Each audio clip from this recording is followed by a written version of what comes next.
درود پاک پڑھنے کے بے شمار فضائل و برکات میرے آقا مدینے والے مصطفیٰ صلی اللہ علیہ وسلم کا فرمان، من قال صلی اللہ علی محمد فقد فتح علی نفسه 70 بابا من رحمہ۔ نبی پاک فرماتے ہیں جو کہے صلی اللہ علی محمد صلی اللہ علیہ وسلم، اس نے اپنے اوپر رحمت کے 70 دروازے کھول لیے۔ یعنی میں اور آپ چاہتے ہیں کہ ہم پر رحمت کے دروازے کھل جائیں، ایک بار یہ درود پاک پڑھنا ہے، مل کر پڑھ لیں، صلی اللہ علی محمد صلی اللہ علیہ وآلہ وسلم۔ اب آگے نبی پاک فرماتے ہیں وَأُلْقِي مَحَبَّتُهُ فِي قُلُوبِ النَّاسِ فَلَا يَبْغَضُهُ إِلَّا مَنْ فِي قَلْبِهِ نِفَاقٌ۔ ایک تو جیسے یہ درود پاک پڑھیں گے 70 رحمت کے دروازے کھل جاتے ہیں، پھر فرمایا اس کی محبت لوگوں کے دلوں میں ڈال دی جائے گی۔ درود میں پڑھوں نبی پاک پر اور اللہ کی رحمت سے لوگوں کے دلوں میں ہماری محبت ڈال دی جائے گی، اور پھر فرمایا اس سے بغض نہ رکھے گا مگر وہ کہ جس کے دل میں نفاق ہوگا۔ یعنی مسلمان صاف دل والے لوگ محبت کرنے لگ جاتے ہیں اس بندے سے جو نبی پاک پر درود پڑھتا ہے، اور خاص طور پہ یہ جو درود پاک کا صیغہ ہے اس کو بھی روٹین میں شامل رکھیں۔ ایک بار پھر پڑھ لیں، صلی اللہ علی محمد صلی اللہ علیہ وآلہ وسلم۔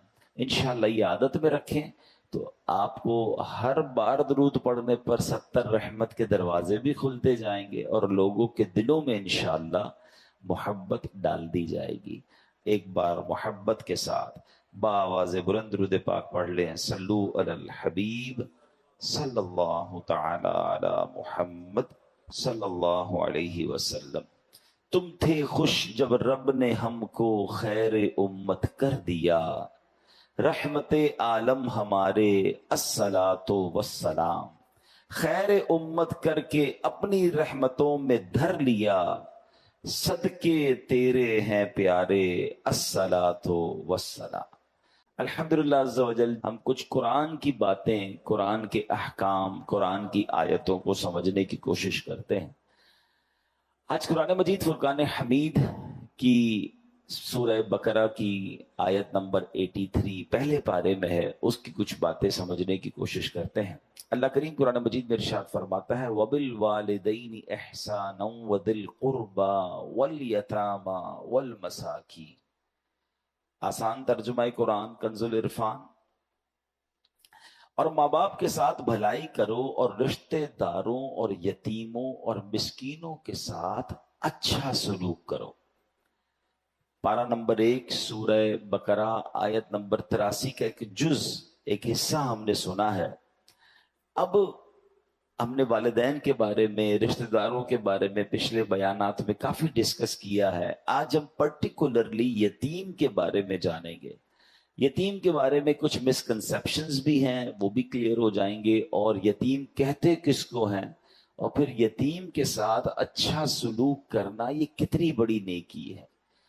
یاد رہے کہ وہ نابالغ بچہ جس کا والد وفات پا جائے اسے یتیم کہتے ہیں، اور اتنا غریب شخص کے کچھ بھی مال نہ رکھتا ہو، کچھ بھی نہ ہو اس کے پاس، اس کو مسکین کہتے ہیں۔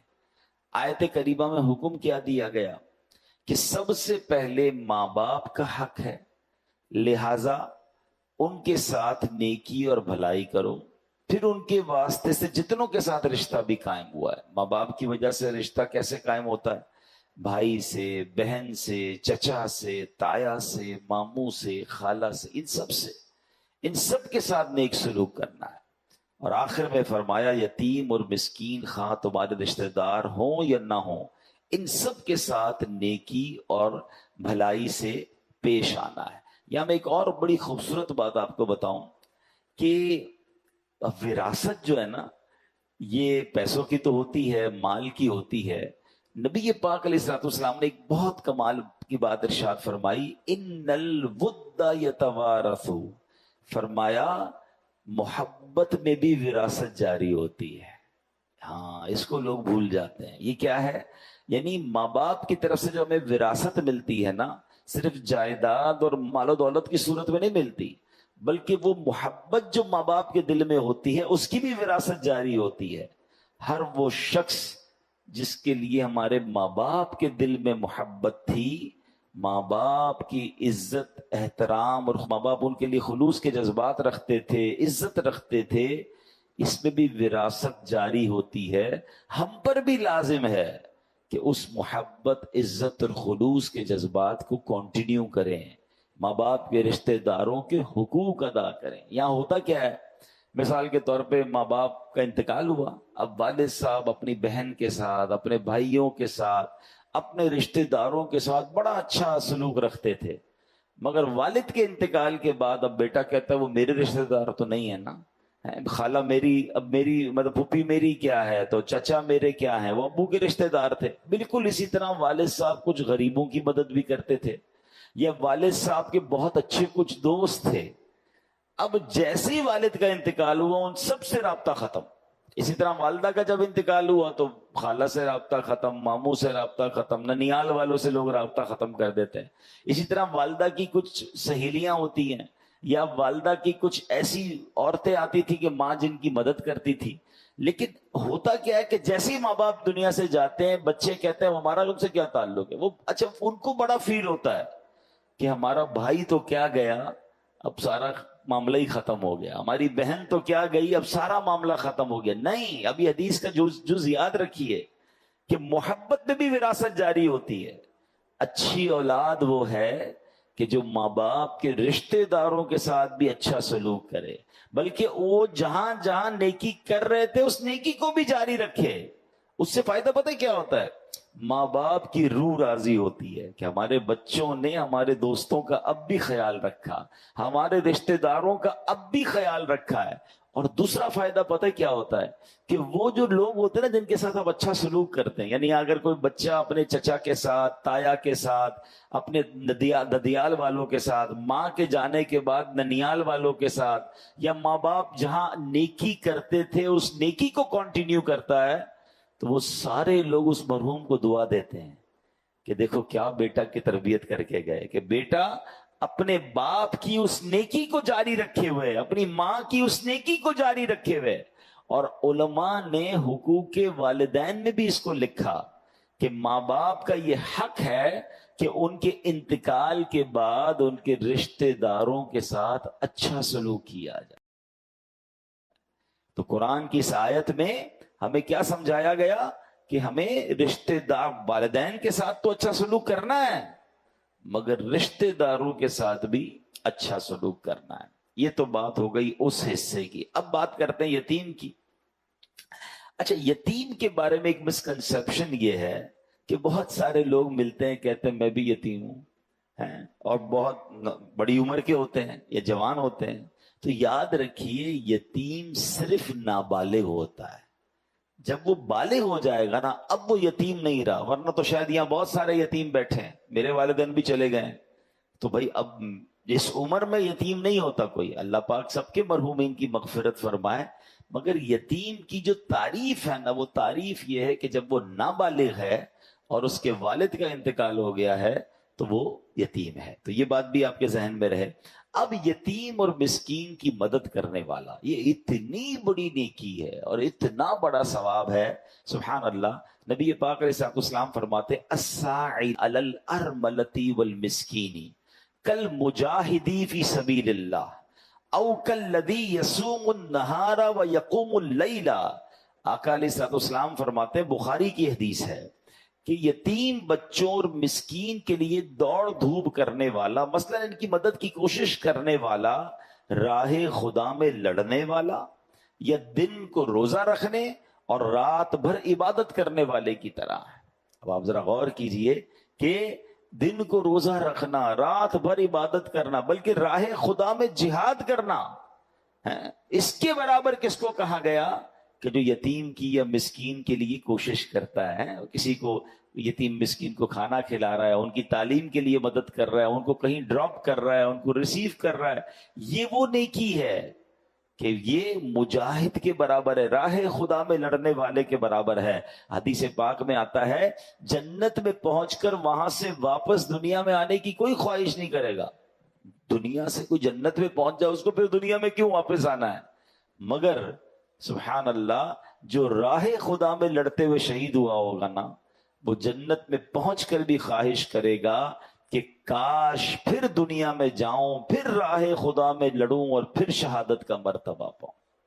مبارک ہو ان لوگوں کو جو اللہ کی راہ میں لڑتے ہیں اور پھر شہادت کا رتبہ پاتے ہیں۔ اب عام لوگوں کے لیے تو یہ مواقع نہیں ہوتے، یہ تو فوج ہوتی ہے دنیا بھر میں، جو بھی جیسے بھی ملک کے لیے، وطن کے لیے، اسلام کے لیے جو لڑائی ہوتی ہے وہ لڑتے ہیں۔ مگر عام لوگوں کے لیے بھی کیا ہمیں ایک انعام مل گیا کہ اگر یتیم کی مدد کی جائے، مسکینوں کی مدد کی جائے، تو فرمایا یہ راہ خدا میں جہاد کرنے کے برابر ہے۔ صدیقہ بنت صدیق، حضرت عائشہ صدیقہ طیبہ طاہرہ رضی اللہ تعالی عنہا سے روایت ہے کہ رسول ذیشان مکی مدنی سلطان صلی اللہ علیہ وسلم نے فرمایا جو کسی چھوٹے لاوارث یا یتیم بچے کو پالے یہاں تک کہ وہ لا الہ الا اللہ کہنا شروع کر دے، اللہ پاک اس شخص سے حساب نہ لے گا۔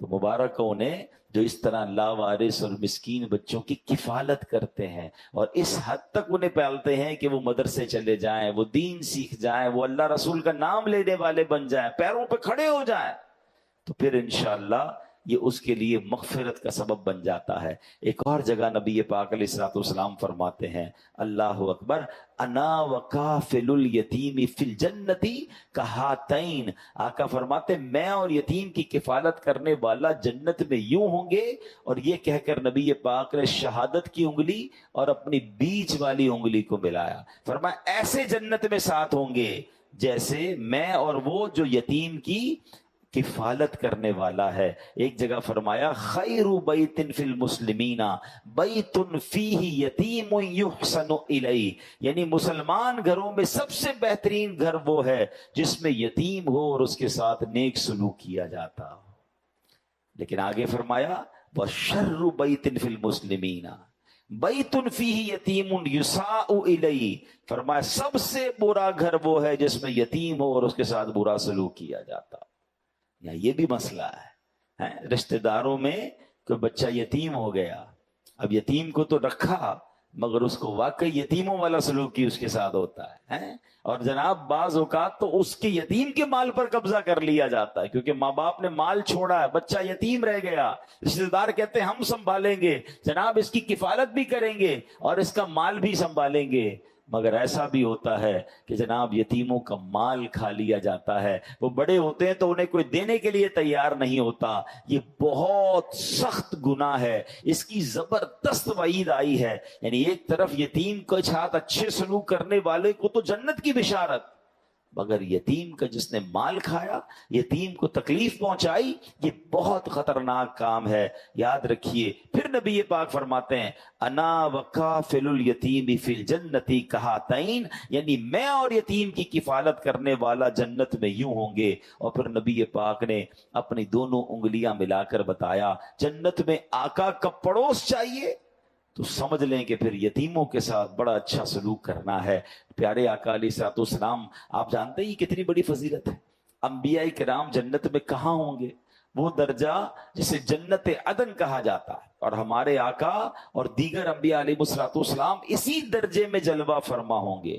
جنت میں آقا کا پڑوس ملنے کا مطلب یہ ہے کہ جس شخص کو یہ سعادت ملے گی وہ بھی جنت میں اسی درجے میں پہنچ جائے گا۔ اور سبحان اللہ، اگر جنت میں نبی پاک کا دیدار بھی نصیب ہوتا رہے تو اس سے اچھا انعام کون سا ہوگا؟ تو اس نیکی کے لیے تو کوشش کرنی چاہیے۔ آگے جا کے بتاؤں گا کہ ہم کیسے یہ نیکی کما سکتے ہیں، یہ کیسے پاسبل ہے۔ ہر بندہ تو اپنے گھر میں یتیم کو نہیں پال سکتا۔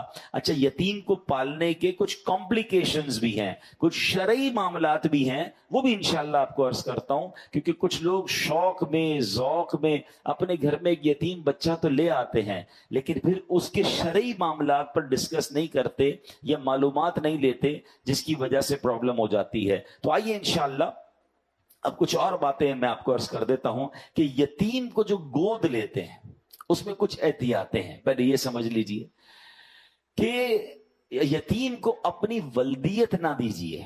مثلا فارم میں، شناختی کارڈ میں، اسکول وغیرہ کے ڈاکیومنٹس میں اس کے والد کی جگہ لوگ اپنا نام لکھوا لیتے ہیں. ایسا کرنا شرعن جائز نہیں ہے، یہ یاد رکھیے گا. جو اس کا والد ہے اسی کا نام ہونا چاہیے، آپ اپنا نام ڈاکیومنٹس میں نہیں دے سکتے. اسی طرح یتیم جب بالغ ہوگا نا تو اب پردے کے معاملات بھی ہوں گے. مثلا اگر کسی نے بچہ لڑکا یتیم ہے اور گھر میں کفالت کر لی ہے تو جس خاتون نے بے شک اس کو بیٹا سمجھ کر ہی پالا ہے، مگر جب یہ بالغ ہوگا تو یہ نامحرم ہو جائے گا، تو اب وہ احتیاط جو ہے وہ دوبارہ کرنی پڑے گی. پتہ چلا ایک نیکی تو کرنے جا رہے ہیں لیکن علم دین نہیں ہے. بعض لوگ کرتے ہیں، بہت خدمت کرتے ہیں یتیم کی، بچپن سے لے کر پالتے ہیں، مگر کچھ ایسی غلطیاں کر جاتے ہیں کہ پھر گناہوں کا میٹر شروع ہو جاتا ہے. اسی طرح اگر کوئی بچی لے کر آئے ہیں گھر میں اور اب وہ بچی بالغ ہو گئی ہے، بڑی ہو گئی ہے، تو مردوں کا، گھر کے مردوں کا جو اجنبی ہیں اس کے لیے پردہ شروع ہو جائے گا. تو جب بھی ایسا کوئی کام کرنا ہو، بار بار اسی لیے کہا جاتا ہے کہ اس کی شرعی رہنمائی لے لیں، علماء سے رجوع کر لیں، گائیڈ لائن لے لیں، طریقے موجود ہیں، اس طریقے کے مطابق کریں گے تو یہ نیکی بہت بڑی ہے. سبحان اللہ. اب جو میں نے بات کی نا کہ یتیموں کا جو لوگ مال کھا جاتے ہیں، وراثت میں یہ بڑا مسئلہ ہوتا ہے کہ کسی بھائی کا انتقال ہو گیا، اب اس کے چھوٹے بچے ہیں اور جناب اب بھائی کا حصہ بھی ہے، تو اب کہا کہ ٹھیک ہے بچوں کو ہم پال لیں گے اور جب بڑے ہوں گے تو جناب ان کا جو وراثت میں حصہ ہے وہ بھی دے دیں گے.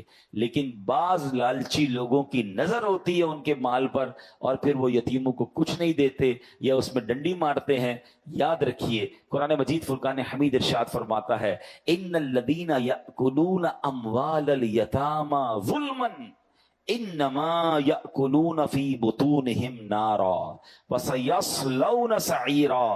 بے شک وہ لوگ جو ظلم کرتے ہوئے یتیموں کا مال کھاتے ہیں وہ اپنے پیٹ میں بالکل آگ بھرتے ہیں اور ان قریب یہ لوگ بھڑکتی ہوئی آگ میں جائیں گے. یہ تھوڑے پیسے، یہ تھوڑی زیادتی، یہ جہنم کا سامان ہے. یتیم کا مال ناحق کھانا کبیرہ گناہ اور سخت حرام ہے. قرآن پاک میں نہایت شدت کے ساتھ اس کے حرام ہونے کا بیان کیا گیا ہے. یتیم کا مال کھانے کا یہ مطلب نہیں کہ آدمی باقاعدہ کسی بری نیت سے کھائے تو ہی حرام ہے، بلکہ آدمی کو اس کی خبر بھی نہیں ہوتی کہ وہ حرام کھا رہا ہے، حالانکہ وہ یتیموں کا مال کھانے کے حرام فعل میں ملوث ہو جاتا ہے. اس میں بھی وہی پرابلم ہے، وہ سمجھ رہا ہے میں ٹھیک تو کر رہا ہوں. یہ اتنا باریک معاملہ ہے. وہی علم دین کے بغیر کام کرنا جو ہے نا اس میں بہت ساری قباحتیں ہیں. اب میں آپ کو اس کی چھوٹی سی ایک باریکی بتاتا ہوں. مثال کے طور پہ کسی کا انتقال ہو گیا اور اس کے بالغ بچے بھی ہیں، یتیم بچے بھی ہیں، تو اب اس کا ورثہ تو سب کو تقسیم ہوگا نا.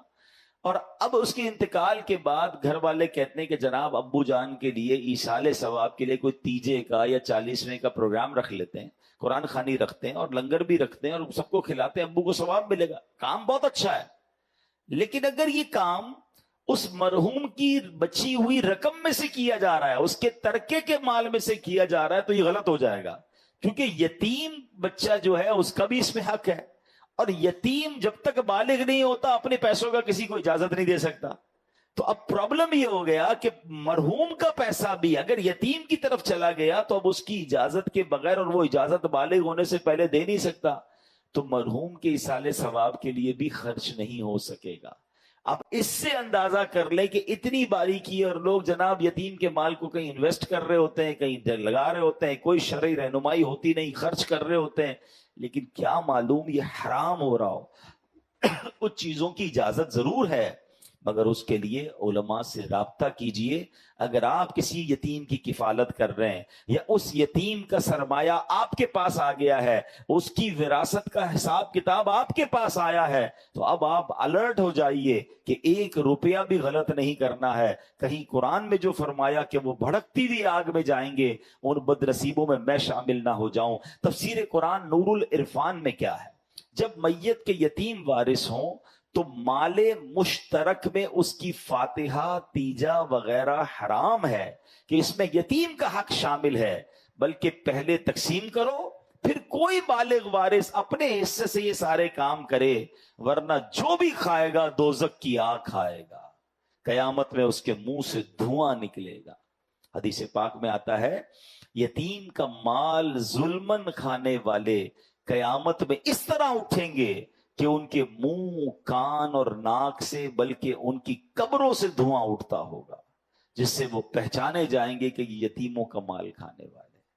یتیم کا اگر خاندان میں، ہماری فیملی میں کوئی یتیم ہے نا، اور اس کا مال کسی طرح آپ کو پتہ چل گیا کہ یہ ہم نے ٹیک کیئر کرنا ہے، بی اویئر، علماء سے رابطہ کریں، ایک ایک روپے کا پراپر حساب رکھیں۔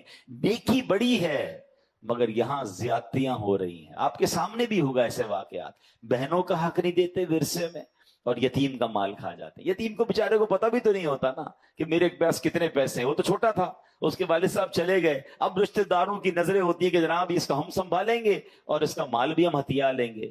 یہ مال نہیں لے رہے آپ، یہ جہنم کی آگ لے رہے ہیں۔ اس یتیم کی کفالت کر کے جنت آپ حاصل کر سکتے ہیں۔ پیارے آقا علیہ الصلوۃ والسلام کی حیات طیبہ کا بڑا شاندار واقعہ، مکہ مکرمہ میں ایک یتیم بچہ تھا، اس کی امت کے فرعون، یعنی اس امت کا جو فرعون تھا وہ کون تھا؟ ابو جہل تھا۔ اس ابو جہل نے اس یتیم بچے کی پرورش اپنے ذمے لے لی، سارا مال بھی جو اس بچے کو وراثت میں ملا تھا وہ بھی اپنے قبضے میں کر لیا۔ اب چاہیے تو یہ تھا کہ ابو جہل اس کی اچھی دیکھ بھال کرتا، مگر اس بدبخت نے، جس کے دل میں حرص و ہوس بھری ہوئی تھی، یتیم کی پرورش کرنے کی بجائے اس کے مال پر قبضہ کر لیا۔ ایک دن وہ بچہ ننگے بدن، پریشان حال ابو جہل کے پاس آیا اور کہا کہ مجھے اپنا مال دو جو میرے والد صاحب چھوڑ کر گئے تھے۔ اس بدبخت نے اس یتیم کو دھکے دے کر اپنے گھر سے نکال دیا۔ اچھا، اب جب قریش کے سرداروں نے دیکھا کہ یتیم کے ساتھ ایسا ہوا تو کہا ایسا کرو، تم مسلمانوں کے نبی محمد عربی صلی اللہ علیہ وسلم کے پاس جاؤ اور ان سے جا کر مدد مانگو۔ اچھا، انہوں نے یہ چیز بھی ٹونٹ کرنے کے لیے کہی تھی کہ وہ بھی کیسے مدد کریں گے، چلو پھر بھی تم جاؤ ان کے پاس۔ وہ پیارے آقا علیہ الصلوۃ والسلام کے پاس آیا۔ اب نبی پاک سبحان اللہ، وہ تو سب کے مددگار ہیں، غم و رنج و علم اور سب بلاؤں کا مداوا ہو، اگر وہ گیسوؤں والا میرا دلدار ہو جائے، اشارہ پائے تو ڈوبا ہوا سورج برآمد ہو، اٹھے انگلی تو مہ دو بلکہ دو دو چار ہو جائے۔ تو وہ یتیم گئے جب ان کے پاس، تو نبی پاک علیہ الصلوۃ والسلام نے کیا کیا؟ پیارے آقا نے اس بچے کو ساتھ لیا اور ابو جہل کے پاس آ گئے، اور آپ نے فرمایا کہ اے ابو جہل، نبی پاک علیہ الصلوۃ والسلام نے فرمایا کہ اس یتیم کا مال دو۔ اب سارے سردار سمجھے کہ ابو جہل نے تو آج خوب بدتمیزی کرنی ہے، ان کو کیسے ان کی بات ماننی ہے، مگر جیسے ہی نبی پاک اس کے جو بھی جگہ تھی وہاں تشریف لائے تو مرحبا کہہ کر اس نے استقبال کیا اور فوراً یتیم کا سارا مال نکال کر دے دیا۔ تو قریش کے لوگ حیران ہو گئے، ابو جہل تم تو ان کے سب سے بڑے مخالف ہو، ان کے بارے میں اتنی باتیں کرتے ہو، ان کے دین کو ٹھکراتے ہو، آج آتے ہی ان کو سارا مال دے دیا؟ آج تو موقع تھا معاذ اللہ ان کے سامنے تم نے مقابلہ کرنے کا۔ تو ابو جہل کہتا ہے کہ جب وہ آئے تو خدا کی قسم میں نے دیکھا کہ محمد عربی صلی اللہ تعالی علیہ وسلم کے دائیں اور بائیں ایک نیزہ دیکھا میں نے، مجھے ڈر لگا کہ ان کی بات نہیں مانوں گا تو وہ نیزہ مجھے پھاڑ ڈالے گا۔ یہ معجزہ رسول اللہ صلی اللہ علیہ وسلم ہے کہ اس کو عذاب الہی نظر آنے لگ گیا تھا، وہ ڈر گیا، اور نبی پاک کی ایک ایسی ہیبت اس کے دل پر طاری ہوئی کہ اس نے یتیم کو جو ہے وہ مال لوٹا دیا۔ تو اے میرے پیارے اسلامی بھائیوں، یہ بہت بڑی نیکی ہے، ہم سب کو اپنے مال میں کچھ نہ کچھ حصہ، تھوڑا بہت بھی پارٹ جو ہے وہ یتیموں کے لیے رکھنا چاہیے۔ یعنی وہ بندہ کہتا ہے نا یار، الگ الگ جگہوں پر انویسٹمنٹ ہونی چاہیے، الگ الگ کاروبار ہونے چاہیے۔ Do not put your all eggs in one basket. انگریزی کا مقولہ کیا ہے کہ سارے انڈے ایک باسکٹ میں مت ڈالو، وہی باسکٹ گر گئی تو سارے ہی انڈے ٹوٹ جائیں گے۔ تو کاروبار میں بھی لوگ مختلف جگہوں پر کام کرتے ہیں، ایک کاروبار کاروبار میں مندہ ہو تو کہیں اور سے پیسے آ جائیں، تھوڑی بہت ہی انویسٹمنٹ لوگ کر رہے ہوتے ہیں، یہ دنیا کے لیے تو دماغ چلتا ہے۔ اللہ کرے میرا نیکیوں کے لیے بھی ایسا ذہن بن جائے کہ تھوڑے پیسے میں کبھی مسجد میں لگا دوں، تھوڑے پیسے کسی مدرسے میں دوں تاکہ قرآن پڑھنے والوں کا ثواب بھی ملے۔ اچھا جناب میں کسی غریب کی مدد کر دوں، وہ اپنے بچوں کو کھلائے، اس کا مجھے ثواب ملے، کسی کو قرضہ دوں تو قرضے کا ثواب بھی مجھے ملے۔ اچھا جناب اب اور کون سی نیکی ہے؟ تو کسی یتیم کی کفالت کر لوں تاکہ یتیموں کے گھر میں بھی ہونے والی نیکی کا ثواب مجھے ملے۔ اگر ہم سوچتے جائیں اللہ نے جس کو نوازا ہے تھوڑا پانی کے صدقے کا کام کر دوں کہ جب تک کنواں چلتا رہے گا، جب تک پانی لوگ پیتے رہیں گے ادھر سے مجھے ثواب مل جائے، تو یہ جتنی نیکیاں ہیں صدقہ، کبھی درخت لگا دوں تو درخت لگتے رہیں گے، اس کا مجھے ثواب، سایہ ملتا رہے گا مجھے اس کا ثواب ملے۔ اگر جس کا یہ ذہن بن جائے نا کہ جناب مجھے، اور پھر ماشاءاللہ اگر دعوت اسلامی کے ساتھ آپ کنٹریبیوٹ کرتے ہیں اور آپ یہ سوچیں کہ دعوت اسلامی تو پوری دنیا میں نیکی کے کام کر رہی ہے، تو جس طرح لوگ کہتے ہیں نا یار دنیا بھر میں فیکٹریاں ہونی چاہیے، ایکسپورٹ امپورٹ کا کام ہونا چاہیے، پاکستان کے ساتھ ساتھ دنیا کے کئی ملکوں سے مال آنا چاہیے، اللہ کرے یہ ذہن بن جائے کہ میرا ثواب بھی دنیا بھر میں پھیل جائے۔ جب پتہ چلے کہ دعوت اسلامی برطانیہ میں، افریقہ میں، یہ جناب دنیا کے کئی ملکوں میں کام کر رہی ہے، تو آپ بھی رابطہ کر سکتے ہیں کہ جناب اس میں بھی تھوڑا میرا حصہ ملائیں۔ اب جیسے آج کل غزہ کے مسلمانوں کی مدد ہو رہی ہے، فلسطین کے مسلمانوں کی مدد ہو رہی ہے، وہاں کتنی بڑی تعداد میں یتیم بچے ہو گئے ہیں۔ الحمدللہ ہم کوشش کر رہے ہیں کہ کسی طرح میں ایکسس ملے تو ہم غزہ کے اندر بھی انشاءاللہ یتیم خانہ بنائیں۔ مگر کہنے کا مقصد یہ ہے کہ ہمیں خاص طور پر آج جو میں نے بیان کیا ہے کہ یتیموں کی کفالت، سب سے پہلے تو یہ سوچ لیجئے کہ اگر آپ کی فیملی میں، آپ کے رشتہ داروں میں کوئی یتیم ہے، اس سے اچھا سلوک کرنا ہے، اس کا حق نہیں دبانا ہے، بلکہ اس کا حق دلانے میں اپنا اگر آپ کردار ادا کر سکتے ہیں تو کردار ادا کیجئے۔ پہلی آپ نے سبحان اللہ حدیث بھی سنی تھی، قرآن پاک کی آیت بھی سنی کہ وہ راہ خدا میں جہاد کرنے والے کے برابر ہے جو کسی یتیم کے لیے مدد کرنے کی کوشش کرتا ہے۔ تو آپ یہ کام کیجئے۔ دوسرے نمبر پر آپ یہ کیجئے کہ یتیم کی کفالت اپنے ذمے لے لیجئے۔ اپنے گھر میں اگر یتیم پالنا ہے بڑی اچھی نیکی ہے، مگر اس کے شرعی کانسیکوینسز، شرعی تقاضے پورے کرنے ہوں گے۔ اور اگر آپ اپنے گھر میں نہیں پال سکتے تو آس پاس رشتہ داروں میں، پڑوسیوں میں، محلے میں کئی یتیم بیوائیں ہوتی ہیں جن کے بچے ہوتے ہیں، بچے یتیم ہوتے ہیں، تو آپ ان کی کوئی ماہانہ مدد شروع کر دیں تو یہ آپ سمجھ لیں یتیم کی کفالت کرنا آپ نے شروع کر دیا، یہ بڑی نیکی ہے۔ حدیث پاک میں آتا ہے جو یتیم کو کھانے پینے میں ساتھ ملائے اللہ پاک ضرور اس کے لیے جنت واجب فرما دیتا ہے۔ تو مہینے میں ایک دعوت کر لیں کہ آپ کو لگتا ہے فلاں رشتہ دار ہیں یا فلاں پڑوسی ہیں یا فلاں کوئی غریب خاندان ہے، یتیم بچے ہیں، ان بچوں کو مہینے میں ایک دن بلایا، جیسا اپنے بچوں کو کھلایا ایسا ان کو بھی ساتھ بٹھا کر کھلا دیا، اس نیت سے کہ انشاءاللہ جنت کی دعوت ملے گی۔ تو بات وہی ہے کہ نیکی کمانے کا سلیقہ ہو جائے۔ اب ایک اور بات یاد رکھیے گا، یتیم کے سر پر ہاتھ پھیرنا، یعنی یتیم کی خدمت کرنا تو اور بات ہے، سر پر ہاتھ پھیرنے کی سبحان اللہ فضیلت یہ ہے کہ نبی پاک نے فرمایا جس نے پیار سے یتیم کے سر پر ہاتھ رکھا، وہ بال جن پر اس کا ہاتھ گزرا، ہر بال کے بدلے میں اس کے لیے ایک نیکی لکھی جائے گی، ہر بال کے بدلے میں گناہ مٹایا جائے گا، ہر بال کے بدلے میں ایک درجہ بلند کیا جائے گا۔ تو اللہ کی رضا کے لیے، اچھا یہ بھی کیوں، جب آپ سر پہ ہاتھ پھیرتے ہیں تو شفقت ہے نا، اس کو فیل ہوتا ہے، اس کو اچھا لگتا ہے کوئی ہے جو میری جو ہے وہ مدد کرنے والا ہے۔ اچھا اس میں بھی بڑی پیاری علماء نے تقسیم بتائی ہے، اور یہ حدیث پاک میں ہے کہ لڑکا یتیم ہونا تو ہاتھ کیسے پھیرنا ہے، پیچھے، سر کے پیچھے سے ہاتھ آگے لانا ہے، اور جس کا والد ہے دنیا میں، ویسے ہی ہمارے کسی دوست کا بیٹا ہے اور شفقت کے لیے آپ سر پہ ہاتھ پھیر رہے ہیں تو آگے سے پیچھے بالوں کی طرف لے جانا ہے۔ تو یہ بھی طریقہ حدیثوں میں بیان ہوا۔ تو بہرحال میرے پیارے اسلامی بھائیوں، جب سر پر ہاتھ پھیرنے میں اتنا ثواب ہے کہ ہر بال کے بدلے نیکی ہے، تو یتیم کو کپڑے دلانا، یتیم کو کھانا کھلانا، یتیم کی تعلیم کا انتظام کرنا، دیکھیں وہ بن باپ کا بچہ ہے، آپ اس کے ساتھ اچھا کریں گے، آپ کے اپنے بچوں کے ساتھ اچھا ہونا شروع ہو جائے گا۔ تو آخر میں میری گزارش یہی ہے کہ مثال کے طور پہ کوئی میرا بھائی ایسا بیٹھا ہے، آپ کے 3 بچے ہیں، آپ کے 4 بچے ہیں، آپ کے 5 بچے ہیں، اللہ آپ کو برکت دے آپ کے بچوں میں،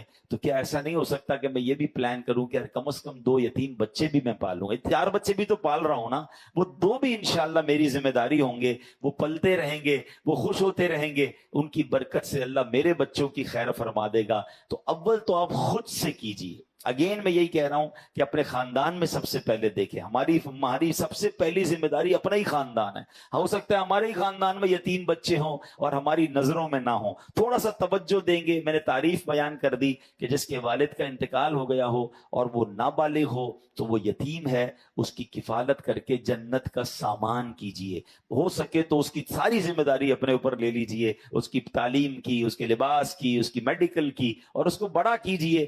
آپ دیکھیں قدم قدم پر انشاءاللہ روزانہ نیکیاں ملنا شروع ہو جائیں گی۔